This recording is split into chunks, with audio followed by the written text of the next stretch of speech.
This story is titled, My Girlfriend Abandoned Her Niece on My Doorstep and Went on a Girls' Trip Without Telling Me. So I called her sister in child services and ended the relationship for good. Hi everyone. Before we dive in, a quick favor. If you enjoy content like this, please hit the subscribe button. It's free, supports the channel, and makes sure you never miss out on amazing. Alright, let's get started. Hi Reddit. You ever feel like life smacks you with a reality check you weren't asking for? That's where I found myself with my now ex-girlfriend, Lexi. For over a year, I thought I was dating someone who had her life together. Turns out she was a lot more self-centered than I ever realized. And let me tell you, I missed all the signs. I'm Jake, 33, and I met Lexi, 29, at a coffee shop about a year and a half ago. It was one of those cute, movie-like moments. She spilled her drink all over the counter, swore under her breath, and I handed her some napkins while cracking a joke about the baristas making drinks too aggressively. She laughed. And from there, we started talking. She had this effortless charm about her, like she didn't have to try to be the most interesting person in the room. I asked for her number that day, and we hit it off fast. Dates turned into weekends together. Weekends turned into spending most of our time at my place, and before I knew it, we were a couple. Lexi was fun, spontaneous, and the kind of person who could make any situation seem exciting. She always had a story, always had a joke, and always seemed to have this air of confidence that was contagious. But looking back now, there were cracks in that image, ones I completely ignored at the time. One of the first red flags I missed was how Lexi talked about her family. She had an older sister, Emma, who she described as a mess. Emma was a single mom to an 8-year-old daughter, Lily, and Lexi never missed a chance to complain about them. Anytime Emma needed help with Lily, Lexi would go on about how inconvenient it was. She treats me like her personal babysitter, Lexi would say, rolling her eyes. I have my own life, you know? At first, I didn't think much of it. Siblings vent about each other all the time, right? I figured Lexi was just blowing off steam and that it wasn't a big deal. But what stuck out to me was the way she talked about Lily. Most people, when they talk about kids, have at least a little softness in their voice. Not Lexi. She made it sound like Lily was some huge burden. She's not even that hard to handle, I remember saying once. Kids that age just want to play games and eat snacks? How bad could it be? Lexi scoffed. Yeah, but it's not my job, Jake. Emma chose to have a kid, not me. That response stuck with me. I didn't say anything at the time because I didn't want to start a fight, but it felt cold. The way she dismissed her own niece like that rubbed me the wrong way, but I chalked it up to her being frustrated in the moment. The more I think about it, the more I realize how much Lexi liked to frame herself as the victim in every situation. If Emma needed help, Lexi would act like she was doing some massive charity work, like she was a saint for watching her niece for a couple of hours. She'd never admit it, but she loved playing the martyr. And because I didn't know Emma well, I only had Lexi's version of events to go off of. Lexi also had this habit of being vague about her plans. She'd tell me she was busy or had something to take care of, but she'd never go into detail. If I asked, she'd brush it off, like I was prying too much. At the time, I didn't think it was a big deal. She was an independent person, and I respected that. But now I realize she used that vagueness as a way to keep me in the dark about a lot of things. One of the few times I met Emma, I started to see cracks in Lexi's narrative. Emma seemed tired, sure, but she was nice and clearly loved her daughter. She thanked Lexi for helping out and even offered to pay for dinner, which felt weird considering how much Lexi complained about being taken advantage of. After we left, I said, Emma seems nice. I don't know why you make her out to be so difficult. Lexi shrugged. She's fine in small doses. You don't see what I see? I let it go, but looking back, it's clear Lexi was leaving out a lot of context. Another thing I should have picked up on was how Lexi handled responsibility in general. She hated being tied down to anything. If someone asked her to do something that didn't directly benefit her, she'd either find a way to get out of it or do the bare minimum. It was always about what was convenient for her. One time, a friend asked if she could pet sit for a weekend. Lexi agreed, but when the time came, she handed me the key and said, You're better at this kind of stuff. Can you check on their dog for me? At the time, I thought it was funny, like she was just being lazy. But now, I see it for what it was. She didn't want to deal with anything that took effort. That laziness bled into how she treated me, too. If we made plans, I was always the one organizing everything. If we had a disagreement, I was always the one who had to smooth things over. Lexi liked to act like she was easygoing, but really, she just didn't want to put in the work. And yet, I kept making excuses for her. I told myself she was just busy or tired, or didn't realize how her behavior came across. I wanted to believe she was the fun, carefree person I'd fallen for, not the selfish, entitled person she really was. The truth is, I was blind to how one-sided our relationship become. I did everything I could to make things work, and Lexi took it all for granted. I didn't see it then, but she wasn't just inconsiderate. She was straight up manipulative. But all of that came to a head. One Friday afternoon, I walked up to my house, expecting nothing more than an empty living room and a peaceful weekend. Instead, I found an 8-year-old sitting on my front steps, holding a tiny pink suitcase and looking at me like I was supposed to have all the answers. "Lily?"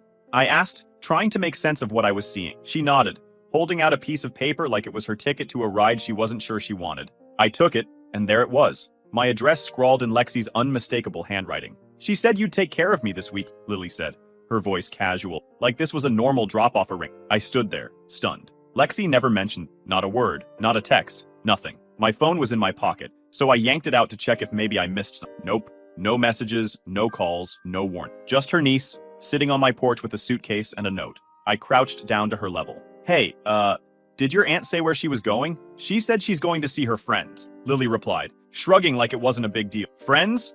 What friends? I didn't even know she had plans this weekend." I brought Lily inside, figuring we'd sort this out in a minute. I got her some juice and a granola bar, while my brain scrambled to process what was happening. I tried calling Lexi, but her phone went straight to voicemail.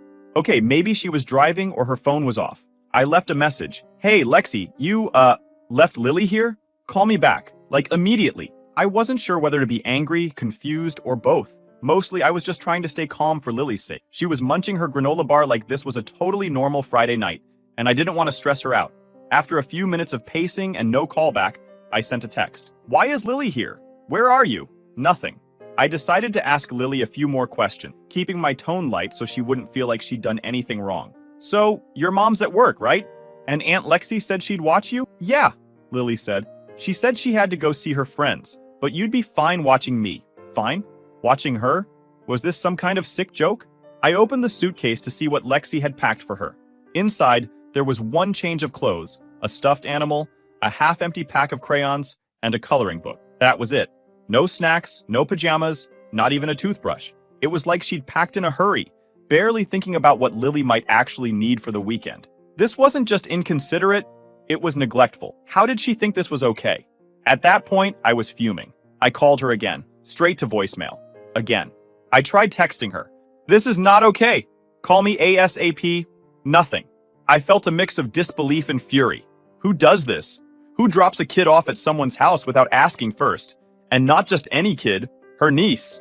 Lily was sitting on the couch, flipping through her coloring book, totally unaware of how furious I was. I took a deep breath and reminded myself that none of this was her fault. She didn't ask to be caught in the middle of her aunt's ridiculous stunt. I sat down next to her and said, "Hey kiddo, how about we figure out dinner? Can we have chicken nuggets?" she asked, her face lighting up. "Sure thing," I said, forcing a smile. I threw some nuggets in the oven and tried to figure out my next move. I didn't have Emma's number, and I barely knew her. The only person who could fix this was Lexi, and she was completely unreachable. While the nuggets cooked, I tried to distract Lily with a movie. She picked some animated flick I'd never heard of, and I sat there pretending to watch while my mind raced. What if Lexi didn't come back tonight? What if she didn't come back tomorrow? How long was this girls' trip supposed to last? I couldn't just sit around and hope she'd show up. After dinner, I went through Lily's bag again, hoping to find some kind of clue. Maybe a note, an itinerary, something. Nothing. All I found was a little sticky note stuck to the inside of her coloring book with Lexi's scrawled handwriting. "Be good. Uncle Jake will take care of you." Uncle Jake? I wasn't her uncle. I was Lexi's boyfriend. And since when did I agree to this? The note felt like a slap in the face. Lexi hadn't even bothered to call or text me before making this decision. She just assumed I'd handle it. By bedtime, I was at my wit's end. I set up the guest room for Lily, made sure she had everything she needed, and tucked her in. She smiled and said, "Thanks, Uncle Jake," like this was all perfectly normal. As soon as she was asleep, I paced around the house, trying to figure out what to do. Should I call the police? Child services? Was this serious enough for that? It wasn't like Lily was in immediate danger. She was safe, fed, and sleeping in a warm bed. But this wasn't normal. I decided to give Lexi one last chance before escalating things. I sent her another text. "I spoke to Lily. I know you're on a trip. You need to call me right now. This is crazy." I stared at my phone, waiting for the little typing bubble to pop up. It didn't. No reply, no callback, nothing. At that point, I realized two things. First, Lexi wasn't going to call me back anytime soon. She dropped Lily off and clearly thought that was enough. Second, I was going to have to figure this out on my own. I made a mental note to call a mutual friend in the morning to see if they could help me track down Emma's number. If Lexi wasn't going to step up, I'd have to go straight to the source. As I lay in bed that night, I couldn't stop replaying everything in my head. All of it felt surreal. Lexi had always acted like she was so put together, like she had everything under control. But this was something else entirely. Something had to give, and I wasn't going to let Lexi's irresponsibility slide. Not this time. The next morning, I woke up still annoyed and confused. I checked my phone. No missed calls or texts from Lexi. At this point, I wasn't even surprised. I got up, made Lily some breakfast, and tried to focus on her instead of the mess Lexi had dumped on me. Lily was a sweet kid, totally unbothered by the chaos her aunt had caused. She chatted about her favorite shows while munching on her pancakes, and I nodded along, trying not to let my frustration show. Once breakfast was done, I set her up with some cartoons and started making calls. My first priority was to get in touch with Emma. I didn't have her number, but I figured someone in our circle might. I called a mutual friend, Sarah, and explained the situation. Wait, Lexi dropped her niece at your place without telling you? Sarah sounded as shocked as I felt. Yeah, I said. And now she's off on some girls' trip, completely unreachable. Do you have Emma's number? I need to let her know what's going on. Sarah paused for a moment before saying, I don't have her number, but I know someone who might. Let me text you in a bit. I thanked her and hung up, already feeling a little better. At least I was doing something to fix this. While I waited for Sarah's update, I started cleaning up the kitchen. That's when it hit me. I still didn't know where Lexi actually was. She'd told Lily she was visiting friends, but that was vague as hell. I grabbed my phone and decided to do some digging. I opened Instagram, and sure enough, there she was, posting stories like nothing was wrong. The first one was a selfie by a pool, captioned, "Finally some me time." The next was a boomerang of her clinking glasses with her friends, and the one after that was a group photo with the location tagged Miami Beach Resort. I felt my blood boil. Lexi wasn't just hanging out with friends, she was living it up at a luxury resort while I was stuck babysitting a child she'd abandoned on my doorstep. And she didn't even seem to care. I kept scrolling through her posts, trying to piece together the timeline. She'd been bragging about this trip all week, but I hadn't paid much attention at the time. Now it all made sense. While I was working and planning for a quiet weekend, Lexi was packing her bags and plotting her escape. The more I scrolled, the angrier I got. It wasn't just the trip, it was the sheer audacity of it all. She hadn't asked me to help, hadn't even bothered to warn me. She just assumed I'd handle it, like I was some kind of backup plan. Then I noticed something else. In one of her photos, there was a receipt on the table, half covered by a drink. The name on the receipt wasn't hers, it was mine. My stomach dropped. I grabbed my wallet and checked my bank app. And sure enough, there it was. Multiple charges from the Miami Beach Resort. Flights, hotel, meals, and even a spa package, all on my credit card. I sat there, stunned, as the realization sank in. Lexi had stolen my card to fund her trip. She'd not only dumped her niece on me without asking, but she'd also used my money to pay for her getaway. At that moment, my frustration turned into full-blown rage. I wasn't just angry about the inconvenience anymore. I felt completely disrespected. Who does that to someone they're supposed to care about? I called my bank immediately and reported the charges as unauthorized. The customer service rep was helpful, walking me through the process of disputing the charges and canceling my card. By the end of the call, I felt a small sense of relief. At least Lexi wouldn't get to enjoy any more of my money. Sarah texted me shortly after, saying she'd found Emma's number through another friend. I called Emma immediately, and when she picked up, I wasted no time explaining what was going on. At first, she didn't believe me. Wait, Lexi left Lily with you? Why would she do that? She said you asked her to babysit while you were at work, I said. But instead of watching Lily, she dropped her at my house and took off for a trip. Emma was silent for a moment before saying, I don't understand. I paid her to watch Lily. Why would she leave her with you? That stopped me in my tracks. You paid her? Yeah, Emma said, her voice tight. I always pay her when she babysits. She made it clear she wouldn't do it otherwise. I didn't know what to say. Lexi had always acted like she was doing Emma a huge favor by watching Lily, but apparently she was getting paid for it. All those times she complained about being taken advantage of? Total lies. Emma apologized over and over, saying she never would have trusted Lexi if she'd known this would happen. She promised to fly home early and asked me to keep Lily safe until she got there. No problem, I said. I'll make sure she's okay. By the time I hung up, I felt like I'd been hit with a truck. Not only had Lexi lied to Emma, but she'd also lied to me about why she was helping her sister in the first place. It wasn't about family, it was about money. And when she couldn't be bothered to fulfill her end of the deal, she dumped Lily on me like I was her personal assistant. I sat down on the couch, staring at my phone, trying to process everything. Lexi had shown me exactly who she was, and it wasn't pretty. She was selfish, entitled, and completely irresponsible. And the worst part? She didn't even seem to care. Lily looked up from her coloring book and smiled at me. Uncle Jake, can we go to the park later? Of course, I said, forcing a smile. At least one of us deserved a good day. After the park, we grabbed some takeout for lunch. While Lily was eating her nuggets and fries, I scrolled through Instagram again, half hoping to see Lexi's post pop up with some kind of clue about when she'd be back. And there it was, a news story. Lexi was lounging by a pool, her sunglasses perched on her head, and the caption read, "Living my best life." I slammed my phone down on the table so hard that Lily looked up, startled. "Sorry, kiddo," I said, forcing a smile. "Just dropped my phone." She nodded and went back to her fries, but I couldn't focus.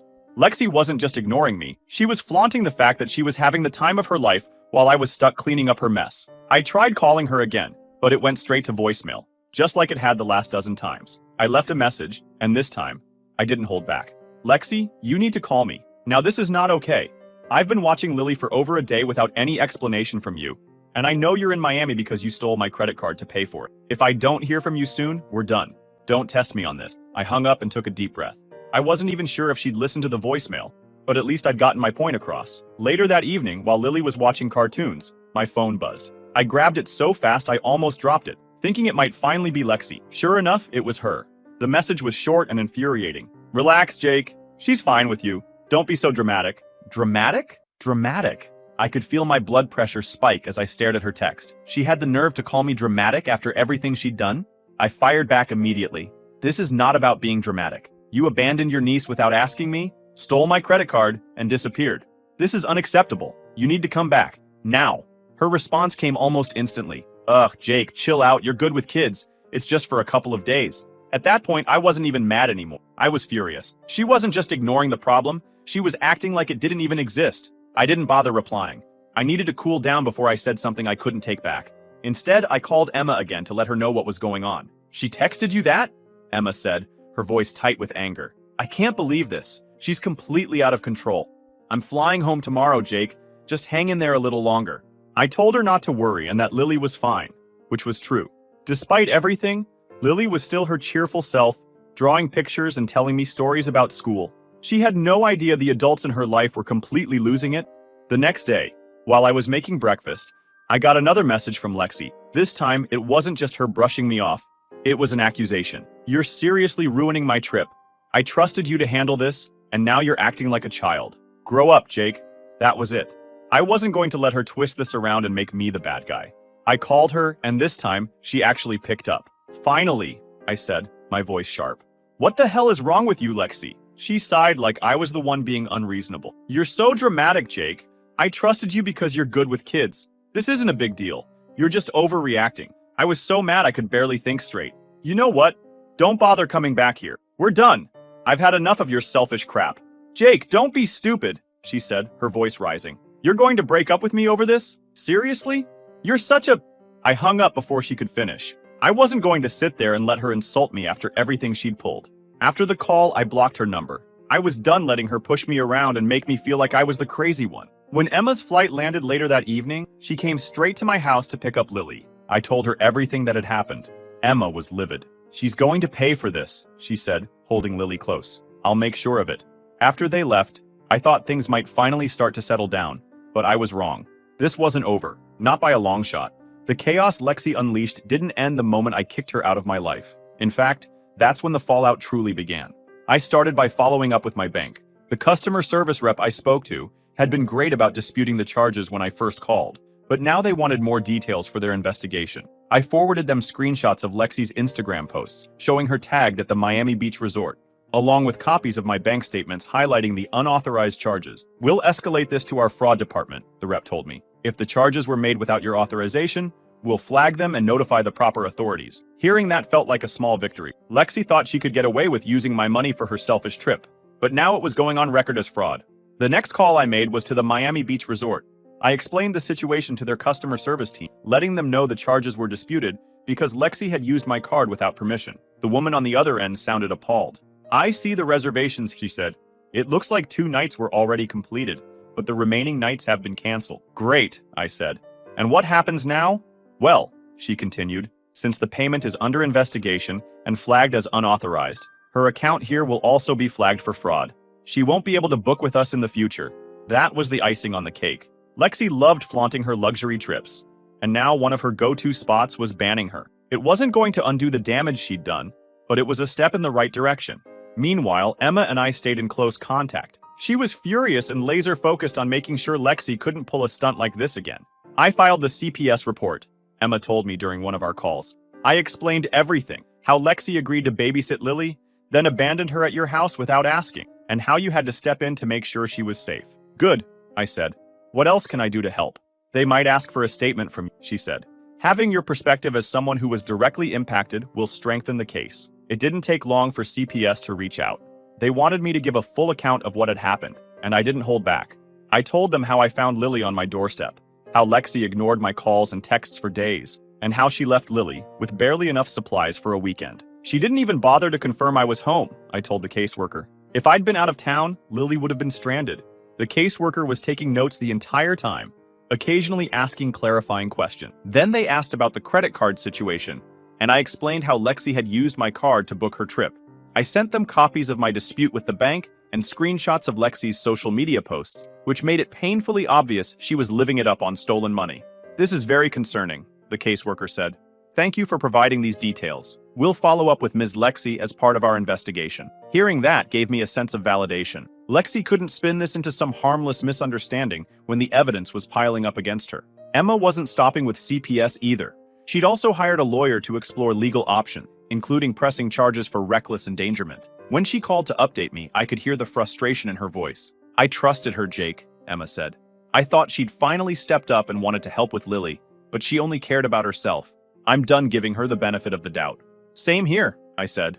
She's been acting like none of this matters, but she's about to get a reality check. Emma's lawyer was building a strong case, and the evidence I'd provided was a big part of it. Between the CPS investigation, the flagged charges at the resort, and my bank's fraud inquiry, Lexi was getting hit from all sides. But of course, Lexi wasn't going down without a fight. She started messaging mutual friends, spinning her own version of events to make herself look like the victim. According to her, I was overreacting and ruining her life over what she claimed was just a misunderstanding.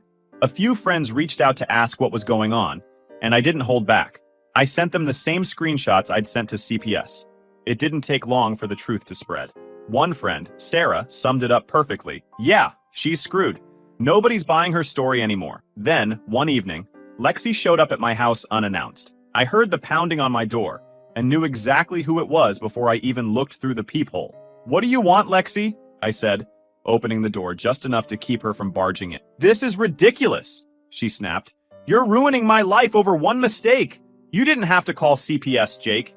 You didn't have to cancel my trip. Her tone was somewhere between anger and desperation, but I wasn't buying it. One mistake? You dumped your niece at my house without asking, stole my credit card, and disappeared for days. That's not a mistake, Lexi. That's a pattern of selfishness. She rolled her eyes, like I was the one being unreasonable. She's fine, isn't she? You're acting like I abandoned her in the middle of nowhere. She was safe with you. That's not the point, I said, my voice rising. Lexi started to argue, but I wasn't interested in hearing her excuses. We're done, Lexi. You need to leave. She shouted something about me being petty and vindictive as she stormed off, but I didn't care. Let her throw a tantrum. It didn't change the fact that she'd burned every bridge she had. By the end of the week, the fallout was impossible for Lexi to ignore. CPS was fully involved. Her bank account was flagged for fraud at the resort, and Emma's lawyer was preparing to press charges. Even her family was furious with her. Emma told me their mom had called to apologize for Lexi's behavior, saying, she's going to have to learn the hard way. After weeks of chaos, the storm that Lexi unleashed on my life finally started to calm down, but not before she got a front row seat to the consequences of her own selfishness. Watching her downfall was like watching someone trip over their own mess, and honestly, it felt damn satisfying. Let me set the stage. CPS had launched their investigation, the Miami Beach resort flagged her for fraud, my bank was moving forward with its inquiry, and Emma's lawyer was gearing up to press charges. Every door Lexi tried to escape through slammed shut, and she was finally realizing she couldn't charm or lie her way out of this one. But of course, Lexi didn't go quietly. Even as everything fell apart around her, she tried to shift the blame onto anyone but herself. She posted this long, melodramatic rant on social media about how she was being targeted by people who didn't understand her situation. Everyone needs to calm down, she wrote, because this is all a misunderstanding. I trusted the wrong people and now I'm paying for it. It's so unfair. Unfair? That word hit me like a slap. Lexi thought it was unfair that she was being held accountable for abandoning her and stealing my money. She had some nerve. The comments on her post were divided. A few people who didn't know the full story chimed in with sympathy, saying things like, "Stay strong, girl," and "haters gonna hate." But most of the responses weren't so kind. One person wrote, "Didn't you leave your niece with your ex and run off to Miami? That's not a misunderstanding. That's trashy." Another said, "Maybe you should take responsibility for once, instead of blaming everyone else. Just a thought." I didn't comment. I didn't need to. Lexi was burying herself with every word she posted. Meanwhile, Emma and I kept in touch as things progressed. CPS didn't mess around. They interviewed Lexi, and according to Emma, it didn't go well for her. She tried to play it off like she didn't know it was a big deal, Emma told me during one of our calls. But the caseworker wasn't buying it. They told her straight up that abandoning Lily like that was neglect, and they're recommending mandatory counseling if she wants to stay in her life. Hearing that made my day. Lexi had spent so long acting like she could do whatever she wanted, but now she was finally being forced to face reality. But it didn't stop there. Emma's lawyer was relentless, gathering evidence and building a case for reckless endangerment. Lexi's careless actions had put Lily in a vulnerable position, and that wasn't something Emma or the law was going to overlook. And then there was the financial side of things. My bank officially ruled the charges Lexi made on my credit card as fraud, and they refunded every cent. The Miami Beach resort?